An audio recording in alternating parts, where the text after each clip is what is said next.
বন্ধুরা, আজকে আমরা দেখব এমন একটি কাহিনী যেখানে একটি মেয়ে তার পরীক্ষার খাতায় যাই লিখবে তাই সত্যি হয়ে যাবে। মেয়েটির সঙ্গে কি কি অদ্ভুত ঘটনা ঘটে তাই দেখব আজকের মুভিতে। মূল গল্প শুরু করার পূর্বে ছোট্ট একটি অনুরোধ, চ্যানেলটি সাবস্ক্রাইব করে ভিডিওটিতে একটি লাইক দিন। কাহিনী শুরু হয় ইচিকাওয়া হাই স্কুল থেকে।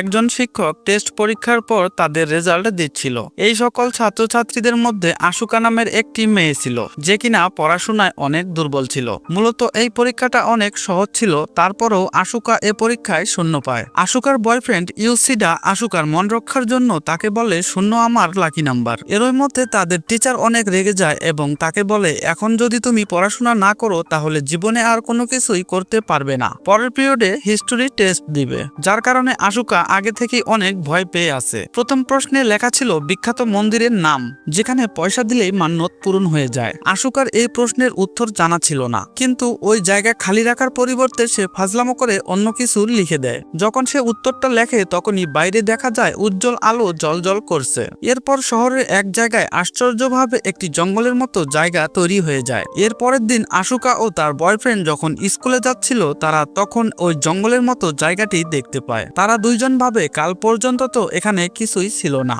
এই জন্য তারা দুইজন ভিতরে গিয়ে দেখার সিদ্ধান্ত নেয়। ভিতরে যাওয়ার পর তারা একটি মন্দির দেখতে পায় যেখানে এই জায়গাটার নাম লেখা ছিল, কিন্তু সে এই লেখাটি পড়তে পারতেছিল না। এরপর আশুকা কোনো কিছু চিন্তা ভাবনা না করেই একটি পয়সা দিয়ে মান্যত করে যেন তার সব পরীক্ষায় 100 নাম্বার পায়। এরপর তারা দুইজন স্কুলে চলে আসে। যখন তাদের রেজাল্ট দেয় তখন আশুকা দেখে 100-র মধ্যে সে 5 পেয়েছে। তখন সে ভাবতে থাকে মান্যত করে কোনো লাভ হয়নি। এরপর তাদের ওয়ার্ল্ড পলিটিক্সের টেস্ট শুরু হয়। প্রথম প্রশ্নে তাদেরকে জাপানের প্রধানমন্ত্রীর নাম লিখতে হবে, কিন্তু আশুকার কোনো ধারণাই ছিল না জাপানের প্রধানমন্ত্রী কে। এই কারণে তার বয়ফ্রেন্ড ইউসিডার নাম লিখে দেয়। এরপরের প্রশ্নগুলো কোনো উত্তর তার জানা ছিল না, তাই সে সেখানে শুয়ে পড়ে। এরপর আশুকা ও তার বয়ফ্রেন্ড আশুকার বাসায় যায়। যখনই তারা ঘরে ঢুকে দেখতে পায় তাদের বাবা মা অনেক ঝগড়া করতেছিল। আশুকার বাবা একজন সেলসম্যান ছিল যার চাকরি এই মুহূর্তে যায় যায় অবস্থা, আর তার মায়ের অন্য একজন পুরুষের সঙ্গে অ্যাফেয়ার চলতেছিল। বাংলা ভাষায় আমরা যেটা বলি পরকিয়া। আশুকা তার বয়ফ্রেন্ডকে বলে এদেরকে দেখার কিছু নাই, এরা সব সময় এরকমই করতে থাকে। তারপর তাকে তার রুমে নিয়ে চলে যায়। ইউসিডা দেখতে পায় রুমের সামনে খালি প্লেট আর গ্লাস পড়ে আছে। আসলে আশুকার একজন যমজ ভাই আছে যার নাম কিউসিকে, যে কিনা পড়ার মধ্যে অনেক ব্রিলিয়ান্ট এবং 100-র মধ্যে 100 নাম্বার পায়। কিন্তু একদিন হাই স্কুল পরীক্ষায় সে ফেল হয়ে যায়। তার মতো একজন ব্রিলিয়ান্ট ছাত্র ফেল করার ধাক্কা সহ্য করতে পারেনি। এই কারণে সেদিন থেকে সে একটি কামরায় বন্ধ থাকে। সে কারোর সঙ্গে কথা বলে না, সে সব সময় কম্পিউটারে ভিডিও গেমস খেলতে থাকে। আশুকা তার বয়ফ্রেন্ডকে এইসব কাহিনী বলতে বলতে অনেক হতাশ হয়ে যায়। এরপর ইউসিডা আশুকার জন্য কিছু খাবার কিনতে বাজারে যায়। অন্যদিকে তাদের টিচার টেস্ট পরীক্ষাগুলো চেক করতেছিল। তখনই আশ্চর্যজনকভাবে সেই মন্দিরটি জ্বলতে শুরু করে আর টিচারের চশমা ঘোলা হয়ে যায়। এরপর আশুকা তার বয়ফ্রেন্ডকে ফোন করে বলে তুমি কোথায় চলে গিয়েছো। তখন তার বয়ফ্রেন্ড বলে অনেক ব্যস্ত আছে, সে আজকে তার সঙ্গে দেখা করতে পারবে না। কল কাটার পর আশুকার কাছে একটি মেসেজ আসে যেখানে লেখা ছিল তার বয়ফ্রেন্ড খুব বড় সমস্যায় পড়তে চলেছে। এরপর আমরা দেখতে পাই ইউসিডা সত্যি সত্যি জাপানের প্রধানমন্ত্রী হয়ে গেছে আর সে অনেক ইন্টারভিউ দিচ্ছিল। পরের দিন যখন সে স্কুলে যায় তখন সে ভাবতেছিল তার বয়ফ্রেন্ড বাজারে গিয়ে কিভাবে প্রধানমন্ত্রী হয়ে গেল। এর সাথে আরো খবর আসে আরো কিছু দেশের প্রধানমন্ত্রী গায়েব হয়ে গিয়েছে। এরপর তাদের টিচার ক্লাসে আসে এবং তাদের রেজাল্ট দেয়। আশুকা দেখে তার সব টেস্ট খালি ছিল, তারপরও সে 100-র মধ্যে 100 নাম্বার পেয়েছে। তখনই সে লক্ষ্য করে জাপানের প্রধানমন্ত্রীর নাম সে ইউসিডা মানে তার বয়ফ্রেন্ডের নাম লিখেছিল, আর এই কারণে হয়তো তার বয়ফ্রেন্ড জাপানের প্রধানমন্ত্রী হয়ে গেছে। আর বাকি সব দেশের প্রধানমন্ত্রী এই জন্য গায়েব হয়েছিল কারণ বাকি সব প্রধানমন্ত্রীর নামের জায়গা সে ফাঁকা রেখেছিল। আসলে সে বুঝতে পারে যে সেই মন্দিরের মান্যত তার সত্যি হতে চলেছে। তখন সে তার এই ভুল শুধরানোর জন্য গুগলে দেখে এইসব প্রশ্নের উত্তর সঠিক নাম লিখে দেয়, আর ভাগ্যক্রমে সবকিছু আগের মতো ঠিক হয়ে যায় আর বাকি দেশের প্রধানমন্ত্রীও ঠিকঠাক মতো চলে আসে। এখনো সমস্যার সমাধান হয়নি কারণ এরপরেও আবারও টেস্ট শুরু হবে, কিন্তু এবার আশুকা ঘাবড়ে যায়নি কারণ অঙ্ক পরীক্ষায় ভুলভাল উত্তর দিলে কি আর পরিবর্তন হয়ে যাবে। এরপর স্কুল শেষ হওয়ার পর ইউসিডা আশুকার সাথে দেখা করতে আসে। আশুকাকে বলে আমাকে প্রধানমন্ত্রীর পদ থেকে বের করে দেওয়া হয়েছে। আশুকা তখন তাকে শান্ত করে এবং তার নতুন জীবনের ব্যাপারে সবকিছু বুঝিয়ে বলে, কিন্তু ইউসিডার কিছুই বিশ্বাস হচ্ছিল না যে সবকিছুই হচ্ছে আশুকার কারণে। এই কারণে আশুকাকে একটি কাগজে কিছু লিখে তা প্রমাণ করতে বলে, কিন্তু এরই মধ্যে শহরের একটি টাওয়ার আপনা আপনি তুলতে শুরু করে। আসলে এটাও হচ্ছিল আশুকার অঙ্ক পরীক্ষায় ভুলভাল উত্তর দেওয়ার কারণে, যার কারণে তারা দুজনে সঙ্গে সঙ্গে দৌড়িয়ে তার টিচারের রুমে যায় আর তার সমস্ত প্রশ্নের উত্তর ঠিকঠাক ভাবে লিখে দেয়, যার কারণে টাওয়ারটি আবারও আগের মতো ঠিক হয়ে যায়। কিন্তু দেশের সমস্ত সায়েন্টিস্ট অবাক হয়ে যায় আসলে কিভাবে এই ঘটনাটা ঘটলো।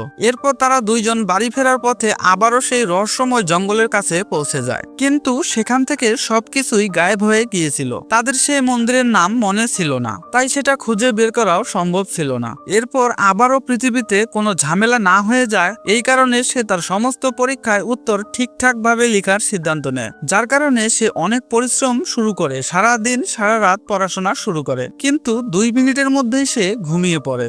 এরপর আমরা দেখতে পাই তার টিচারের রুমের সামনে দাঁড়িয়ে আছে তাদের রেজাল্টের অপেক্ষায়। এইবারও আশুকা 100-র মধ্যে 100 নাম্বার পায়। আশুকা দোয়া করতে থাকে যেন আগের বারের মতো কোনো গন্ডগোল না হয়ে যায়। এরপর আশুকা যখন ঘরে আসে সে দেখতে পায় তার বাবা মা অনেক খুশি হয়ে আছে, কারণ সে তার জীবনের সবচেয়ে বেশি সেল করেছিল আজকে। আশুকা তার পরীক্ষায় লিখেছিল দুনিয়ার সবচেয়ে দামি পদার্থ আরো পানি, এই কারণে পৃথিবীর সবাই আরো পানি কিনতে শুরু করে। তার বাবা সেই কোম্পানিতেই চাকরি করত, যে কারণে তার বাবার অনেক সেল বেড়ে যায়। তার বাবার এমন খুশি থেকে সেও অনেক খুশি হয়ে যায়, আর সে মনে মনে ভাবে এভাবেই সবকিছু চলুক। কিন্তু কিছুক্ষণ পর সে টিভিতে দেখতে পায় এই পানির কারণে দুনিয়াতে অনেক মারামারি হচ্ছে। সে যখন বুঝতে পারে সবকিছু কন্ট্রোলের বাইরে চলে যাচ্ছে, তাই তখন সে পেপারে উত্তরটি সঠিকভাবে লিখে দেয় আর সবকিছু আগের মতো আবারও ঠিকঠাক হয়ে যায়। এরপর তার মাথায় একটি বুদ্ধি আসে, সে ভাবে এই লেখার ক্ষমতা দিয়ে তার বাবা মার ঝগড়া থামিয়ে দিবে। সে পরীক্ষায় যখন প্রশ্ন আসে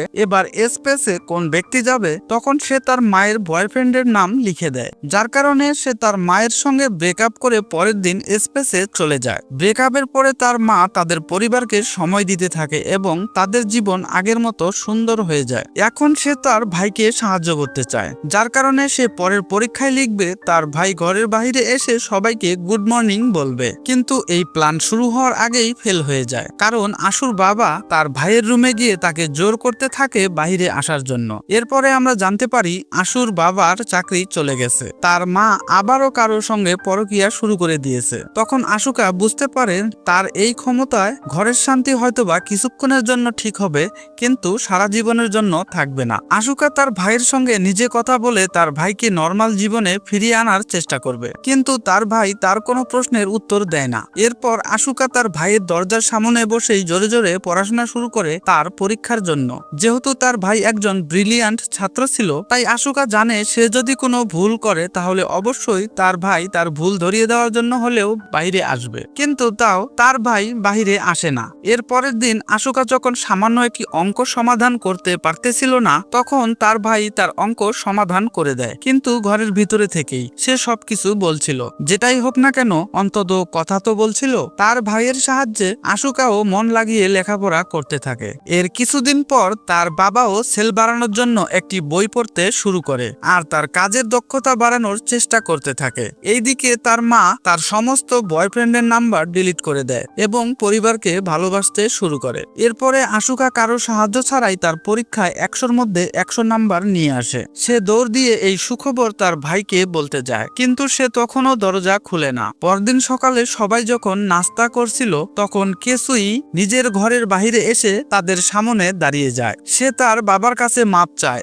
এবং এখন থেকে সে অনেক পরিশ্রম করে অনেক ভালো রেজাল্ট করবে তার বাবার কাছে ওয়াদা করে। এইসব দেখে তাদের পরিবারে খুশির জোয়ার বয়ে যায়। এরপর একদিন আশুকা এবং ইউসিরা যখন স্কুলে যাচ্ছিল, তখন সে তার ব্যাগের মধ্যে সে প্রথম দিনের কোশ্চেন পেপার পায়, যেখানে সে শুধু 5 নাম্বার পেয়েছিল, যে কারণে সে কোশ্চেন পেপার ছিঁড়ে ফেলেছিল। কিন্তু যখন সে আবারও সেই পেপার দুটো একসাথে করে আশ্চর্যভাবে সেখানে আবারও রাস্তা তৈরি হয়ে যায়। তখন সে বুঝতে পারে মান্যত পূরণ হওয়া প্রশ্ন এই কোশ্চেন পেপারই ছিল, আর তার ভুলভাল উত্তর দেওয়ার কারণেই এখানে একটি নতুন মন্দির হয়েছিল। আশুকা আর ইউসিডা আবারও একবার সেই মন্দিরে যায় আর সে মান্যত করে তার সমস্ত ইচ্ছাই যেন আর এখন থেকে পূরণ না হয়, মানেটা হলো সবকিছুই যেন আগের মতো হয়ে যায়। এরপর টিচার তাদেরকে আবারও একটি টেস্ট পেপার দেয়, যেখানে জিওগ্রাফি এবং পৃথিবীর জনসংখ্যা বিষয়ে প্রশ্ন ছিল। ঠিক সেই মুহূর্তে আশুকার মনে পড়ে ওই মন্দিরে পয়সা দেওয়ার পরেই তার মন্নত পূরণ হয়, মানে সব সবকিছু আগের মতো করতে হলে তাকে পয়সা সেখান থেকে তুলতে হবে, যার কারণে সে তাড়াহুড়ো করে পরীক্ষা শেষ করে মন্দিরে চলে যায়। কিন্তু সে পয়সাটা একটি বাক্সের ভিতরে ছিল। আশুকা একটি লাঠির মাধ্যমে সেই পয়সা তোলার চেষ্টা করে। সে প্রায় তুলেই ফেলেছিল। ওইদিকে তার বাবা এবং মা কেসুইর ভবিষ্যৎ নিয়ে কথা বলছিল। কেসুকিও ভবিষ্যৎ নিয়ে অনেক চিন্তিত ছিল। তার মা ও সবার কাছে মাপ চায় এবং সবকিছু ঠিক হয়ে যায়। ওইদিকে টিচার তাদের টেস্ট পেপার চেক করতেছিল, আর সব সময়ের মতো আশুকা 100 নাম্বারই পায়। কিন্তু আশুকা হঠাৎ করেই পয়সাটা ফেলে দেয়, আর সে পয়সা থেকে অদ্ভুত আলো বের হয়। কিছুক্ষণ পরে আমরা দেখতে পাই মন্দিরের সামনে কেউ নেই, এমনকি পুরো শহর, পুরো দেশ, পুরো পৃথিবীতে কেউ নেই। এমনটা মনে হচ্ছিল আশ্চর্যজনকভাবে পৃথিবীর সমস্ত মানুষ গায়েব হয়ে গিয়েছে। শেষে আমরা দেখতে পাই আশুকার শেষ প্রশ্ন ছিল পৃথিবীর জনসংখ্যা কত। আশুকা সেই প্রশ্নের জায়গাটি খালি রেখেছিল, যেই কারণে এই পৃথিবীর সমস্ত মানুষই গায়েব হয়ে যায়। বন্ধুরা, গল্পটি ভালো লাগলে এইরকম আরো নতুন নতুন মুভি এক্সপ্লেন শোনার জন্য চ্যানেলটি অবশ্যই সাবস্ক্রাইব করে ভিডিওটিতে একটি লাইক দিয়ে রাখবেন।